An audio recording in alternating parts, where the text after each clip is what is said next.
ছোট্ট সোনামণিরা, কেমন আছো তোমরা সবাই? আজকে আমরা ব্যঞ্জন বর্ণ পড়ব। ব্যঞ্জন বর্ণ কিভাবে উচ্চারণ করতে হয় সেটা পড়ব। চলো তাহলে শুরু করছি। ব্যঞ্জন বর্ণগুলো পড়ি। ব্যঞ্জন বর্ণগুলো পড়ি।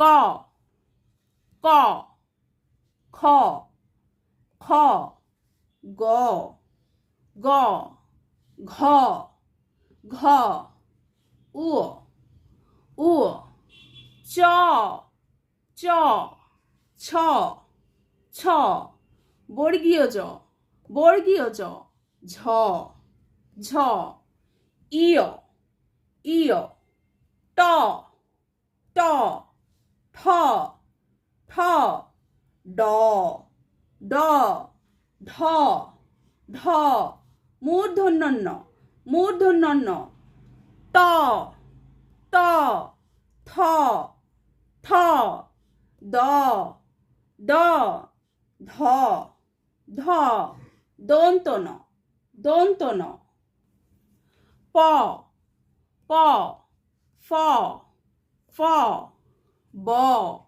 ব, ভ, ভ, ম, ম, অন্তস্থ জ, অন্তস্থ জ, বয় শূন্য র, বয় শূন্য র, ল, ল, তালব্যস্য, তালব্যস্য, মূর্ধন্যস্য, মূর্ধন্যস্য, দন্তস্য, দন্তস্য, হ, হ, ডয় শূন্য র, ডয় শূন্য র, ঢয় শূন্য র, ঢয় শূন্য র, অন্তস্থ অ, অন্তস্থ অ, খণ্ডত, খণ্ডত, অনুস্বার, অনুস্বার, বিসর্গ, বিসর্গ, চন্দ্রবিন্দু, চন্দ্রবিন্দু,